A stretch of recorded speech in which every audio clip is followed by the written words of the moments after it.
Welcome to Indian mathematical class. Edges in series.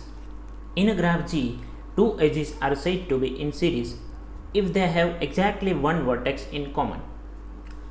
Consider the graph shown in figure 5.33. This edge E1 and E7 has one vertex V2 in common. So these two edges are said to be in series. Edge E2 and E4 have one vertex V3 in common. So these two edges are also said to be in series, but there is no vertex common between the edges E1 and E4. So these two edges are not in series. Adjacency. Two vertices are said to be adjacent if there is an edge between them. Now I am considering this graph. Now this vertex V1 and V2, there is an edge between these two vertices, so vertex V1 and V2 are said to be adjacent. Also V2 is adjacent with V3 because they have one edge in common, but there is no edge between the vertices V2 and V4, so these two vertices are not adjacent. Now here in this graph I can see that there is a self loop at the vertex V5. So the vertex V5 is adjacent with itself, but here I cannot say that vertex V1 is adjacent with vertex V1 means it is adjacent with itself because there is no self loop at V1.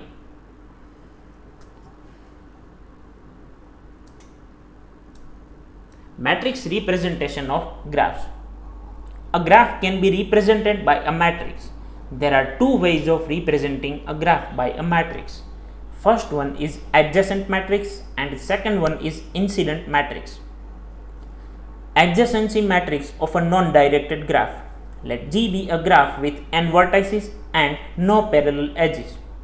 The adjacency matrix of G is n cross n symmetric binary matrix AG equal to Aij.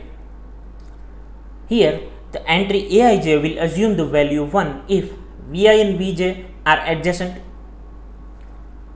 Aij will assume the value 0 if vertex Vi and Vj are not adjacent, where Vi and Vj are the vertices of the graph G.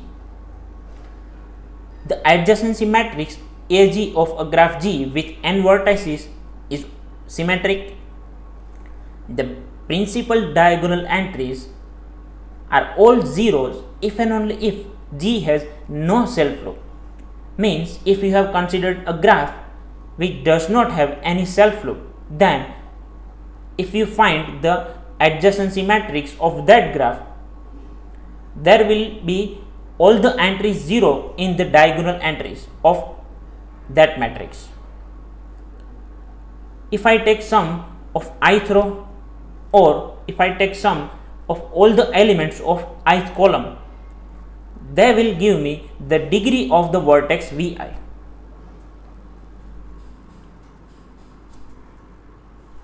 Example 1. The adjacency matrix of the simple graph G. We will consider the graph G and we will try to understand how to prepare the adjacency matrix of this graph G. Now I will write here all the vertices in this way A, B, C, D, E, A, B, C, D, E.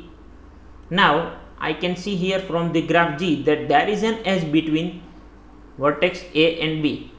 So the entry here will be 1. But you can see here that there is no self loop at the vertex A. So the entry here will be 0 because A is not adjacent with itself. Also I can see here that there is no edge between the vertices A and C, so the entry here will be 0. There is an edge between the vertices A and D. Here I will put 1. But I can see here that there is no edge between the vertices A and E. So the entry here will be 0. In this way, we can prepare adjacency matrix fill the entry with 1 if there is an edge between these two vertices, and write down 0 if they don't have any edge common, if there is no edge between them. Adjacency matrix of a directed graph. Let G be a graph which is directed graph with n vertices containing non-parallel edges, means this graph does not have any parallel edges. The adjacency matrix AG of a directed graph G is an n cross n matrix defined by AG is equal to Aij. Aij will assume the value 1 if there is an edge which is directed from Vi to Vj. The entry Eij will assume the value 0 if there is no edge which is directed from Vi to vertex Vj. Let us understand this by considering an example. Here I am considering this graph, and we will make an adjacency matrix of this directed graph. So here I am not writing all the vertices here. Okay, now we can understand that how to make the adjacency matrix here. Okay, so now I will start here from filling this row. From this graph I can see here that there is no directed edge between which is from the vertex V1 to the vertex V1. So the entry here will be 0. Also there is no directed edge from the vertex V1 to the vertex V2. This entry is also 0. There is no directed edge from vertex V1 to V3. This entry is also 0. Also there is no directed edge. In fact, there is no edge between these two vertices. So this entry is also 0. But I can see here that there is a directed edge from the vertex V1 to the vertex V5. So this entry is 1. Now I can see here that there is a directed edge from the vertex V2 to the vertex V1. So this entry is 1. Now there is no directed edge from vertex V2 to V3. Also there is no directed edge from the vertex V2 to V4. Also there is no directed edge from the vertex V2 to V5. So all these entries will be 0. Here I can see that there is a directed edge from the vertex V3 to the vertex V1. So this entry is 1. Also there is a directed edge from the vertex V3 to the vertex V4. So this entry is 1. All the other entries in this row will be 0. Now there is a directed edge from the vertex V4 to the vertex V3. So this entry is 1. Also there is a directed edge from the vertex V4 to the vertex V2. So this entry is 1. All the other entries are 0 because there is no directed edge which starts from V4 and which ends at other vertices. Now I can see here that there is no directed edge from the vertex V5 to any other vertex. So the row, so this row will contain all the elements 0. So in this way we can prepare adjacency matrix of a directed graph. The adjacency matrix of a graph is also called the connection matrix. It has different names in different disciplines. In the adjacency matrix of a graph, every non-zero element on diagonal represents a self-flow at the corresponding matrix. We can find the adjacency matrices of multigraph, but we avoid parallel edges in the definition of AG. Incidence matrix of a non-directed graph. Let G be a graph with n vertices and m edges. The incidence matrix is denoted by xg and is defined as xg equal to xij, where xij will assume the value 1 if there is an edge which is incident with the vertex vi, means if the edge ej is incident on the vertex vi, then the value will be 1, but xij will assume the value 0 if the edge ej is not incident with the vertex vi. Xg is an n by m matrix whose n rows correspond to the n vertices and m columns correspond to m edges. A graph and its incidence matrix is shown in the figure below. Now I am considering this graph. And we will try to understand how to prepare the incidence matrix of this non-directed graph. Here I will write down all the vertices and all the edges will be written here. Now I can see here that V1 is incident with the edges E1. So this entry is 1. Now V1 is not incident with the edge E2. So this entry will be 0. Also V1 is not incident with E4 and E3. So these two entries are also 0. But V1 is incident with the edge E5. So this entry will be 1. Now vertex V2 is incident with edges E1, E2 and E3. So all the three entries will be 1, but this vertex V2 is not incident with the edge E5 and E4. So these two entries will be 0.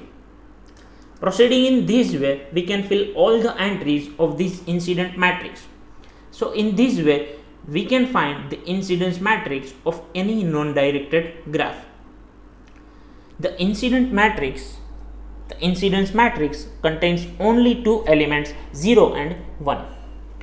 Each column in the incidence matrix of a graph has exactly two ones appearing in that column.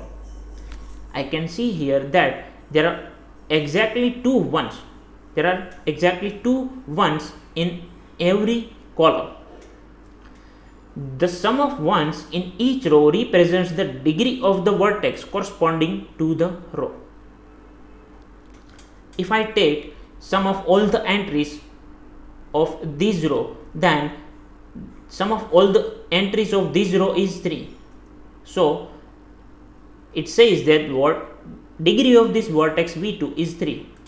Now if I observe from the graph that V2 has 3 edges in incident, means degree of V2 is 3. A row with all zeros in the incidence matrix represents an isolated vertex. Two identical columns in an incidence matrix correspond to parallel edges in the graph G. If two columns are identical, means that two edges will be parallel in the graph G. And also if I take here the vertex V5, then there will be a column, there will be a row of this vertex V5, and all the entries in this row will be 0. Why? Because this is an isolated vertex which is not incident with any edges of this graph. So the row here will be 0.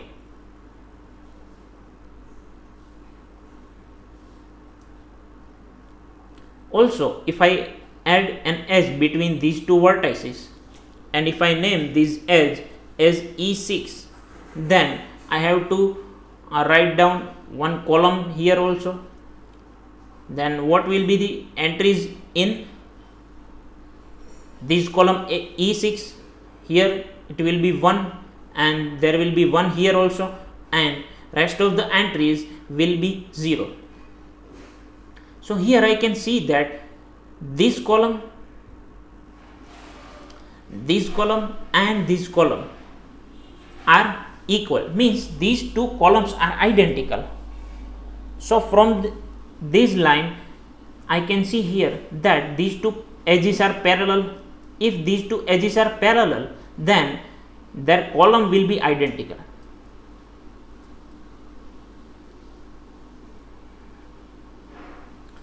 Now we will discuss path matrix. Let G be a connected graph. Let U and V be any vertices of G. Later on we will discuss what is connected graph. So just we are considering here that G is a connected graph. So let me introduce the definition of connected graph. A graph is said to be connected if there is a path between any two vertices of the graph. If we have not discussed this definition, then we will later on we will discuss the definition of connected graph. But here we need the connected graph, so I have introduced the definition of connected graph. Okay, so we have considered a connected graph. Let U and V be any vertices of G. Then we have to make a path matrix of this graph G.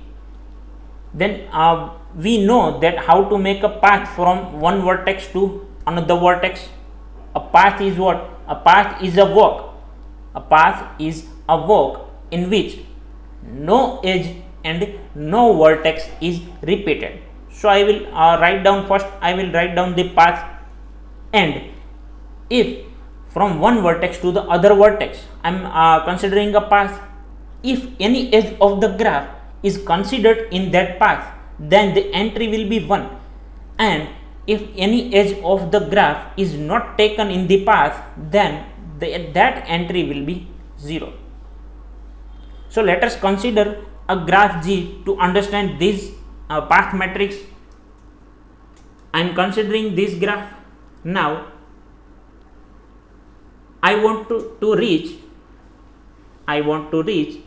this vertex V from the vertex U. So there are 5 paths.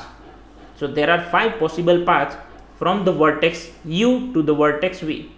First I can go from U E to B, from U to B by taking an edge E2, B to D by taking an edge E7, and from B to V by taking an edge E9. Also there is one more path, U, E3, C, E8, D, E9, V. Okay, we have already discussed how to make a path. It is an alternating sequence of vertices and edges.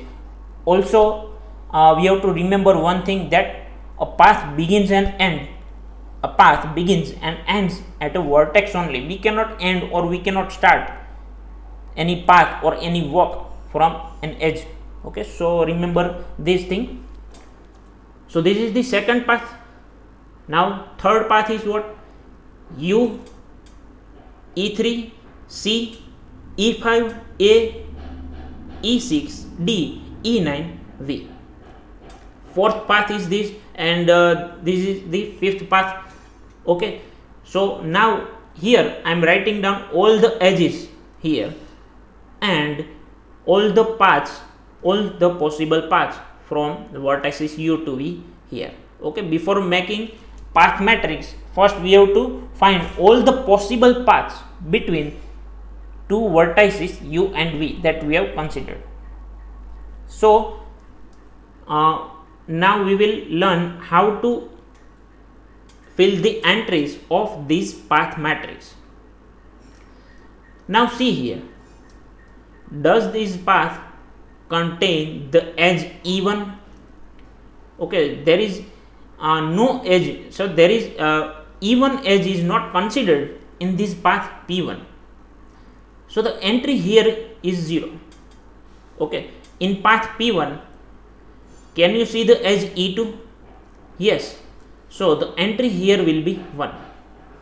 And also I can see here that E7 and E9 are included in the path P1. So entry at E7 and here will be 1.